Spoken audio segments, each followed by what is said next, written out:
Let's just grind some gold here real quick. Get ourselves some better armor and weapons. Getting like 20, 25 gold a pop off of these guys. Ooh, Sizz, that's a thing.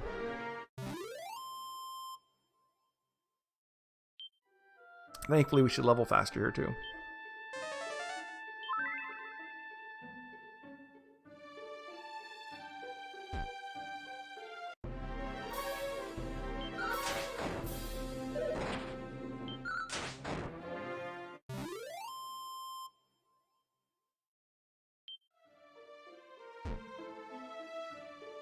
Yeah, 12 slimes worth, that's right.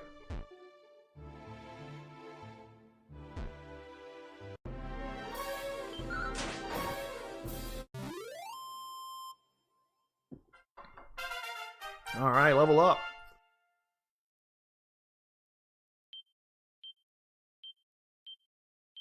Look at that sweet levels. Oh, and they got the snooze spell.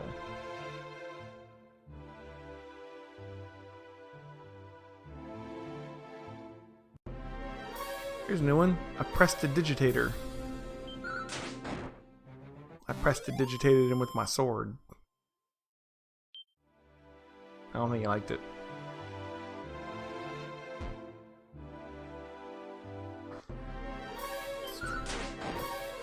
There's not really much to the story of Dragon Quest 1. I play it more as like a completeness of playing all of the games, right? Like, it's not like we're getting a big story here. It's Dragon Lord steals Light Ball. That bad. Kill Dragon Lord, good. Save world, kill Dragon Lord, get Light Ball. That's the whole story. Oh, also, Princess kidnapped, save Princess. That's a side quest though, right? Hey, Canamitis, how's it going? Welcome back to the stream. We are grinding our way through the first Dragon Quest game. We've been talking about JRPGs. Trying to get some money. One more kill and we can buy ourselves a fancy new axe. And then like 50 bajillion more kills and we'll be able to buy ourselves a fancy new set of armor.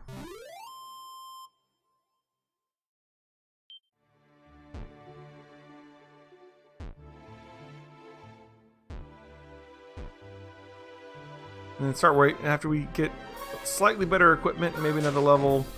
We can start making our way towards Rimeldar, where we can finally get keys to open all these doors we've been having to avoid. Saving the damsel in distress is always the main quest. In this game, it is not. I mean, like, you're gonna do it. And you can use the princess's love to locate an item. But, yeah, it's not the main quest is just kill the Dragon Lord. I don't even know if you're actually required to save the princess. We're not very far into it at all, Captain Midas. And at the same time, we're all the way into it, right? Because like, this is the whole game. You just grind a lot. You grind like 25 levels and then you beat the Dragon Lord. That's the original game. You move from town to town every now and then, grabbing items that you need along the way, but for the most part, you just grind. Like, 95% of this game is grinding. And that's not really, like, an overstatement. It's just what the game is. There's hardly even any talking to people, you just grind. Let's grab that axe. It might help us kill a couple things in, like, one less hit. Alright, so we can get the iron axe for an extra 5 attack.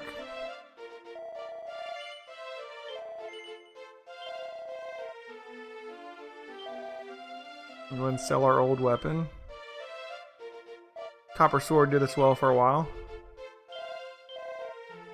And our next goal would be 3,000 gold to get full plate, which will give us a whopping 14 more defense. Also, the leather shield couldn't hurt, although there was a better shield in the previous town. I don't know that we want to spend money on the leather shield. I guess we could, just because we're here. We can buy it right now. We don't have to walk back. Let's go ahead and buy it. We'll take the leather shield. We'll equip the leather shield, because we didn't have a shield up until now.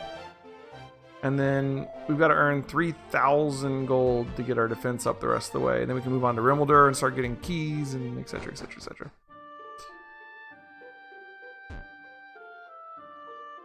Yeah, there is no party in Dragon Quest 1.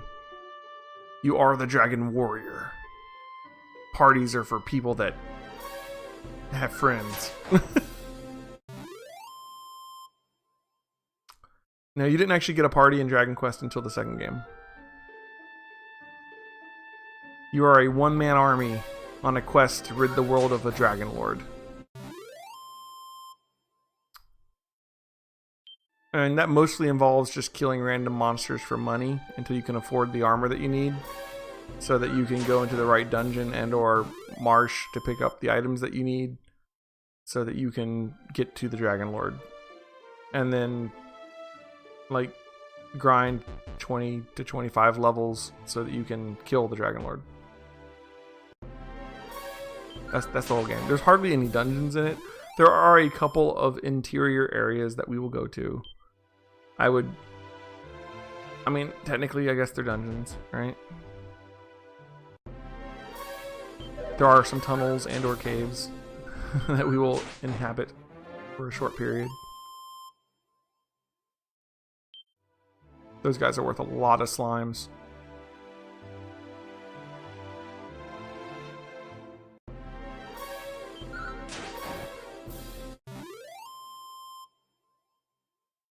Yeah, we get the most. Like right now, we want to run into those skeletons. They die pretty easily, and they give us like 40 plus gold.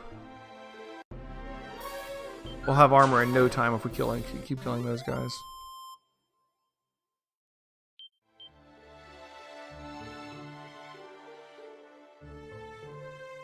We've already got the flute that we need to fight the golem, but we're not going to fight the golem for a little bit. Maybe I shouldn't have picked it up. It's just taking up an inventory slot. I don't know.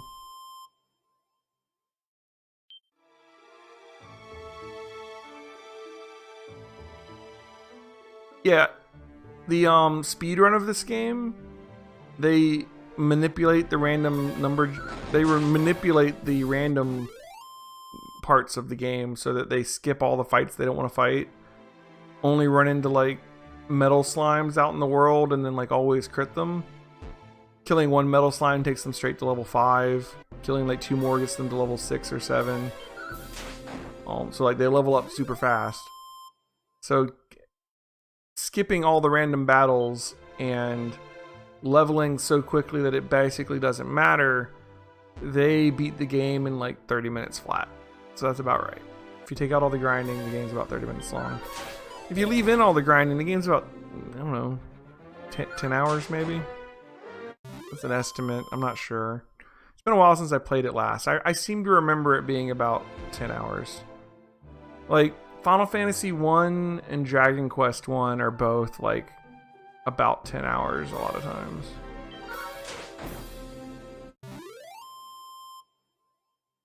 I think last time I did Final Fantasy 1, I did the solo run with just the fighter. And that was with doing all 4 bonus dungeons. I think it was like 12 hours. But then, I don't know if that's a fair judge for speed, because the fighter is like... I would say slower, actually, because like... he's only got one person attacking, and you gotta wait through all those monster attacks, right?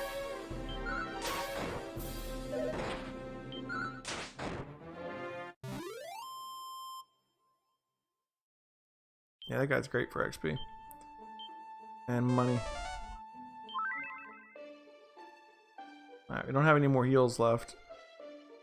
We'll fight a couple more, then we gotta go stay at the inn and get our MP restored. How are we doing on money? We're already up to 400 again.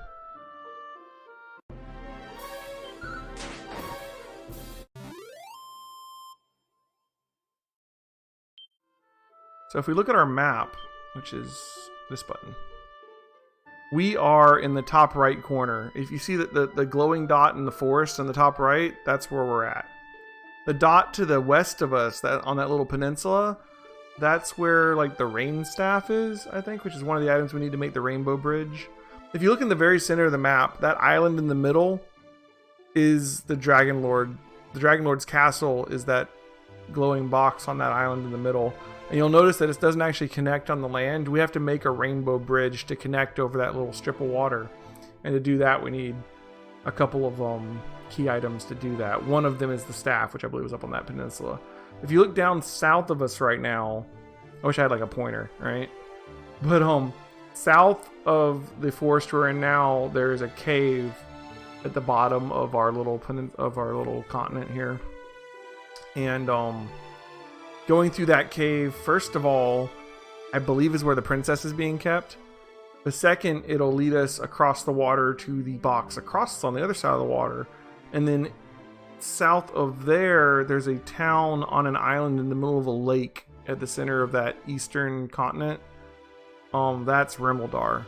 And that's where we can buy magic keys that we can use to open all these doors that we haven't been able to get into so far. And then we're going to have the rest of the map down there to explore too. We've got the desert, which has much stronger enemies. There's a town down there in the south, in like the center of the map, that has a golem guarding it, which we're going to be able to get by with this flute that we just picked up. And yeah, I mean, basically we save the princess, we level a lot, we find the best armor, the best sword, the best shield, and we find the items we need to make that bridge, and that's the whole game. Like, there's not really much more to it, honestly. So we're just gonna push on through it. And then Dragon Quest II is gonna get a little more involved story-wise. 3 is gonna get a little more involved story-wise. And 3 also adds like making characters that have like jobs and stuff. And then 4, they do this whole like chapter based thing where like 4 is interesting. It's split up into like 5 chapters, I think. The first 4 chapters are like each chapter is devoted to 1 or 2 of the party members that are eventually going to join the group. So like you have a chapter where you play Ragnar McRyan, which is like this warrior dude who's trying to save some kids. And you have a chapter where you play Tornico, the merchant who's just trying to open a shop.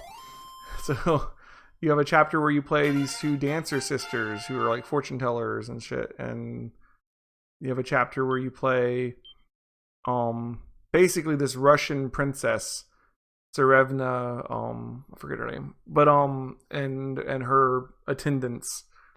And eventually, after going through all of their chapters, you get to the main chapter of the game where you have the main hero, and then he meets up with all of them. They all join his crew, and then you have the actual game, which was an interesting way to do it. Like, half the game is putting the party together almost, and then once you have the whole party together, you actually go and save the world.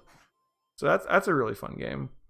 5, I don't really know the story to because I haven't beaten 5, but I hear it's really, really good. And you go through like generations where like the character you start the game with, eventually you'll switch to playing like his offspring.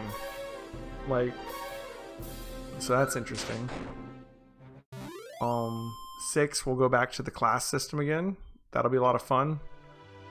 6 has a really good story and stuff too. 7 is where 7 and 8 I feel like are where Dragon Quest really just takes off, like, and becomes like not that the previous ones aren't good. I'm not trying to say that. Like, the previous ones are good too, but like 7 and 8, I feel like the scope of the game grows dramatically as they switch over to like PlayStation 1 and 2, and like just the games feel bigger from there on.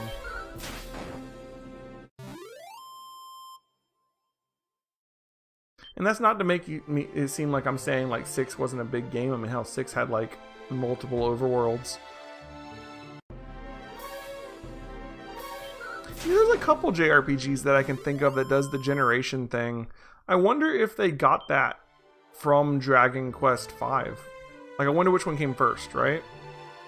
Like, there was another JRPG on like last generation. So like PS3, Xbox 360-ish era that had that kind of generational thing. And like you're saying, like Phantasy Star. Like, I feel like a couple games have done it, but I wonder if Like Dragon Quest did it first. Yeah, Record of Argrest Tour did it.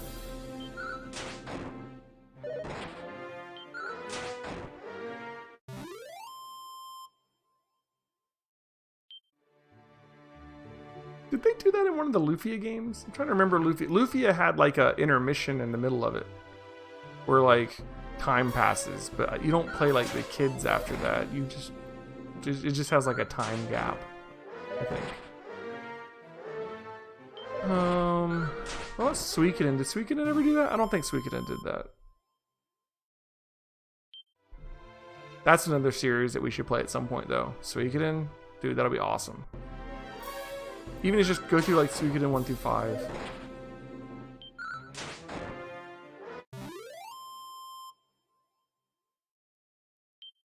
Everyone talks about how great Suikoden 2 is, and it is great. And I actually do have a physical copy of it. But I don't think Suikoden 1 gets enough credit. Suikoden 1's got a really great story and everything too. We should go hit up the inn before I die and lose all this progress, huh? Oh man, sometimes I don't pay enough attention, and if I ever do that, feel free to yell at me. Alright, we have 760. It's not enough yet, but we're working on it.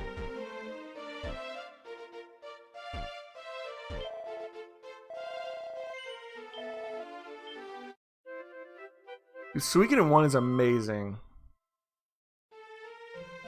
Yeah, I feel like, you know, a couple months from now, when we finish one of these series and we have an open day slot, maybe we should do Suikoden. And like we could even do like trying to recruit all 108 stars. It might take me more than one playthrough to figure out how to do that. I've done the 108 stars in Suikoden 1 before, so I know I can do it in 1. I'd like, if I was going to do that though, I'd like to try and do it without a guide, and I don't know how feasible that is. Like, because like some of the characters are some of the characters, like, you know, you can just figure it out, you'll wander into someone and recruit them, but some of the characters can be hard to recruit, or could even be missable, or like, well, you didn't do this thing that you didn't know you had to do, and so now you can't recruit this character anymore. So I don't know that we could do it without a guide, but I also don't want to be trying to stream and read the chat and read a guide at the same time. I don't feel like that would be an enjoyable experience for you or me, because it'd be a lot of like, okay, wait guys, I gotta check the guide. Just stare at my character. Watch that walking animation. I'm reading a guide. Give me a second. You know, like, no one wants to watch that, right? Like, I'll use a guide sometimes for, like, Persona games, for, like, the social links. But that's, like, not a very, what's the word, wordy guide. You know, it's like, on the 7th, do this link. On the 8th, do this link. It's, like, one-liners, right? So, like, that's not that big a deal. But, like, something like Suikoden trying to get all 108 stars, I feel like you would need like a wordy guide. I'd have to sit here and read, and it would just be like, that's not gonna be any fun. So if we did Suikoden, we'd probably just play through it and get as many stars as we can, but you know, probably not 108, right? Which that would still be fun. Those are great games. Like everyone talks about 2. 1's really good. 5's really good. I don't know 3 and 4. I haven't heard as much good stuff about 3 and 4. I've only played 1, 2, and 5 though. So I have all of them. But I have like this sort of like collector's need to pick up all the games in a good series. So like I'm like, I love 1, I love 2, I love 5. I'm getting 3 and 4. I'll play them eventually. So they're on my shelf, right? I do that sometimes. But yeah. So that would be a good one to do. Of course, by the time we get around to finishing Dragon Quest or finishing Shin Megami or finishing Final Fantasy, I'll probably have come up with 500 other game series I should play, so who knows what we'll end up doing. It'll depend on where we are at the time, right? They'd be like, yeah, I mean, I know we were going to do that, but like now that we're here, wouldn't it be cool if we played through like Yakuza? You know, like, or, you know, wouldn't it be cool if we played through like Devil May Cry or Metal Gear Solid or Resident Evil or what's that game? Oh man, my mind went blank. Yeah, at some point we're gonna have to take a couple little breaks from some of these games because some games are gonna come out that I'm not gonna wait on.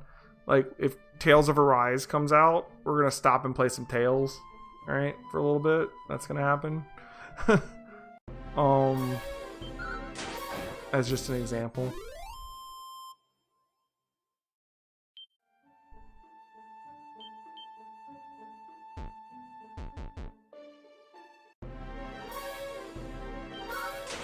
Oh, you know what? You know what would be cool to play too?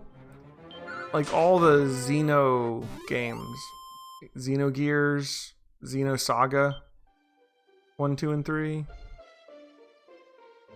Maybe even Xenoblade. Those would be fun. I got all the Lunar games. Xenosaga is watched. Yeah, that's not that far from the truth. That's fair. I've never actually played through the Saga games.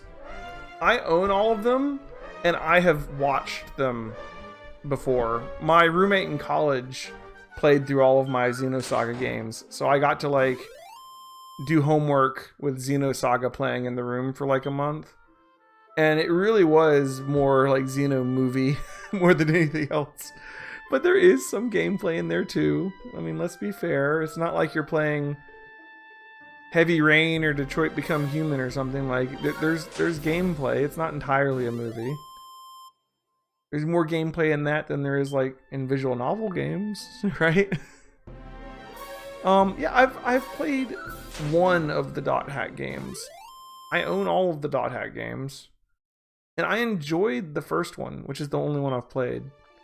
Actually, that's not true. I've played like the first two.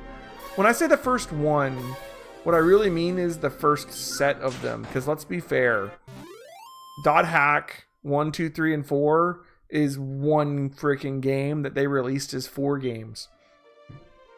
Can we agree on that? Like, on the PlayStation 2, like GU and all them is like a second game. But the first Dot Hack, like Quarantine and all those, are like one game that they straight up went, okay, well, after the first really big boss fight, let's just play credits. And like, what do you mean play credits? There's like 75% of the game left. He's like, yeah, but check this idea out. Let's sell the one game as 4 games, man. And they did it. And I bought it. So I guess it was a good idea on their part, but it's really just one game. I was so pissed off. I was younger then. Like PS2 was still I think PS3 was out, but it was new, right? When I played Dot Hack. So it was a while back. But when I first beat Dot Hack Part 1, I was like, oh man, this boss is awesome. And I was sitting there with my friend and I beat him, and then like the game ended and I'm like, what do you, that can't be the end of it. Like, the game's barely started. Oh no, it's over. Because there's 3 more of them, and they're all the same game. It'd be like if Final Fantasy VII only had the remake part, but it was still like the original game. So it was like 5 hours into the game, it just kind of ends with a cliffhanger. They escape Midgar, and instead of put in disc 2, it's go buy a second game, you know? But all that aside, Dot Hack was fun. And after playing it for like months, I'd be like, Mandragora! There's a couple JRPGs that have like one like annoying sound clip that plays like over and over again. Not always annoying, but like, I guess like the kind that gets like stuck in your head. And for Dot Hack, it was those little Mandragora guys. You came out and they'd be like, Mandragora! It's like the Atelier series, if you talk to a barrel. And your characters will be like, barrel, barrel, barrel, barrel, barrel. Like they all have their different ways of saying the word barrel, and you can just sit there and talk to a barrel and have them cycle through it. And I'm like, who programmed this? Why? And why can't I stop hitting the A button? You know? Yes. I've beaten Road Galaxy. I beat it back in the PS2 days. I haven't played it since then. I know that it's like on the PSN store now, now. Road Galaxy was another one of the games I played in college. I'm trying to remember it. Like, I know you like level up new abilities by finding certain like unique items that you have to slot into a grid or something. Is that right? And then the biggest takeaway I had from Road Galaxy, first of all, it was cool. I like it. I like the art style. The game was really fun. But the biggest takeaway I had from it is that the boss fights weren't that bad, but the random encounters at certain parts of the game were so ridiculously hard. Like, there were these huge, like, difficulty spikes for just trash mobs. The bosses wouldn't be that bad, but getting to the boss through the horde of trash mobs that would just, like, flatten you. I don't know what it was about that game, but I had so much difficulty with the trash.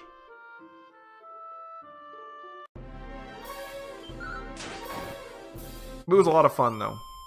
And had good music, too.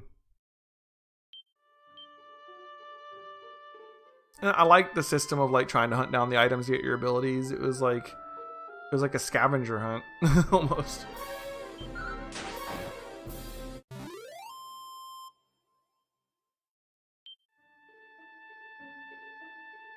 Pokemon system. Felt like Final Fantasy IX. Well, Final Fantasy IX, you didn't have to hunt down items. You had to just... I mean, you had to find the gear and then wear it because you learned your abilities from the gear. So there's that, I guess. So I could see, sort of...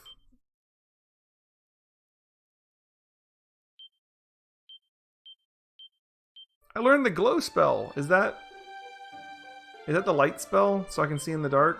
I think it is. I don't need torches anymore. Well, I guess torches can conserve MP. The Beatles. I don't remember that. It's been a long time since I played it. I remember having like these cool guns. I remember there was like one gun that could like make platforms that you used around one of the bosses. That kind of stuck with me. Like you would shoot it and it would make a platform that you could jump on or something. Man, you remember the weirdest tidbits of games. Like I haven't played that game in almost 20 years, right? It had to be like 2003 or something when I played that game. Chrono Cross. Now that's a good game. I really loved Chrono Cross.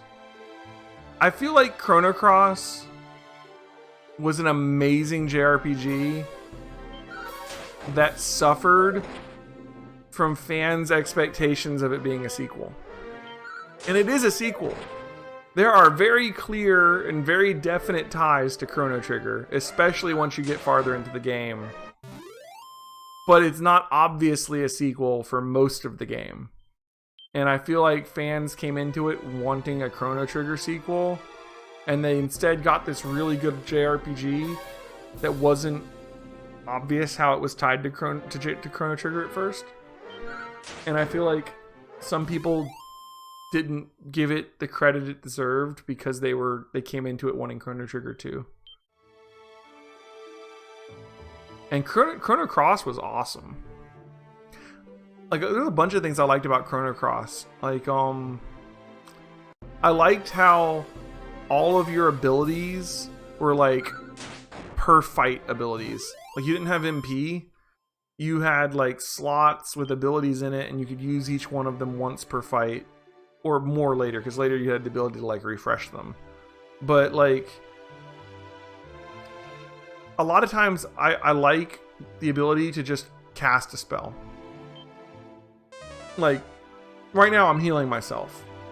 I put myself back up to 42, and I gotta go look at that, and I go, okay, I have 19 MP left. That's, you know, like 8 more heal. It's not 8, it's less than that. Like 6 more heals, right? So I can grind for 6 more heals.